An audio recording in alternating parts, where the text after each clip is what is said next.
ಕಾತರ ಅಂತ ಶಬ್ದ ನಮಗೆಲ್ಲರಿಗೂ ಬಹಳ ಪ್ರಸಿದ್ಧವಾದ ಶಬ್ದನೇ. ಅದು ವ್ಯಕ್ತಿಗೆ ವಿಶೇಷಣವಾಗಿರ್ತದೆ. ಅದರದ್ದು ನಿಷ್ಪತ್ತಿ ಹೇಗೆ ಮತ್ತು ಅದಕ್ಕೆ ಅರ್ಥ ಏನು, ಅದನ್ನು ಹೇಗೆ ಸಂದರ್ಭದಲ್ಲಿ ಪ್ರಯೋಗ ಮಾಡಬೇಕು ಅನ್ನೋದನ್ನು ನಾವೀಗ ನೋಡಬೇಕು. ಕಾ ಅಂದರೆ ಸ್ವಲ್ಪ ಅಂತ ಅರ್ಥ. ಕುತ್ಸ, ನಿಂದೆ, ಹೀಗೆಲ್ಲ ಕಾ ಮತ್ತು ಕ ಶಬ್ದಗಳಿಗೆ ಬರ್ತವೆ, ನಮಗದು ಗೊತ್ತಿದೆ. ಕಾಪುರುಷ ಇತ್ಯಾದಿ ಕಡೆಗಳಲ್ಲಿ ಅದು ಪ್ರಸಿದ್ಧವಾಗಿದೆ. ಇಲ್ಲಿ ಕಾತರ ಅಂತನ್ನುವಲ್ಲಿ ಕಾ ಅನ್ನುವುದು ಕುತ್ಸ, ನಿಂದೆ, ಅಲ್ಪ ಅನ್ನೋದನ್ನು ತೋರಿಸ್ತದೆ. ಮತ್ತೆ ತರ ಅನ್ನೋದು ತ್ರಿಪ್ಲವರ್ಣ ತರಣೆಯುವ ಧಾತು ಇದೆ.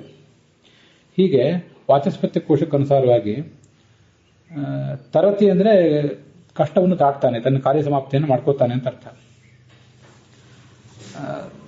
ಅದು ಪೂರ್ಣವಾಗಿ ಮಾಡ್ಕೊಳ್ಳೋದಿಲ್ಲ, ಯಾಕೆಂದ್ರೆ ಕಾ ಸ್ವಲ್ಪನೇ ಮಾಡ್ಕೋತಾನೆ.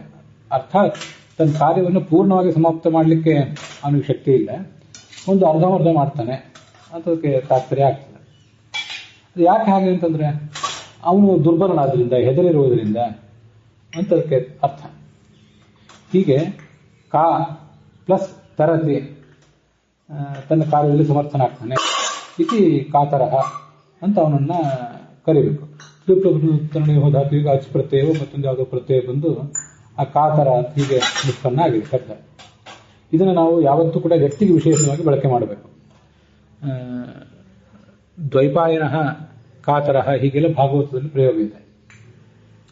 ನಾವು ವ್ಯಕ್ತಿಗೆ ಪ್ರಯೋಗ ಮಾಡುವಾಗ ಪುರುಷ ಕಾತರಹ, ಅಹಂ ಕಾತರಹ ನಿರೀಕ್ಷೆ, ಕಾತರನಾಗಿ ಕಾಯ್ತಾ ಇದ್ದೇನೆ ಅಂತ ಹೀಗೆಲ್ಲ ಅದನ್ನು ಪ್ರಯೋಗ ಮಾಡಬೇಕು.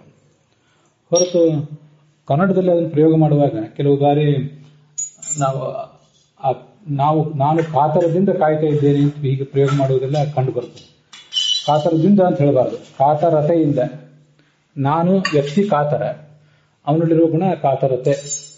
ಕಾತರತೆ ಅಥವಾ ಕಾತರ್ಯ ಅಥವಾ ಕಾತರತ್ವ.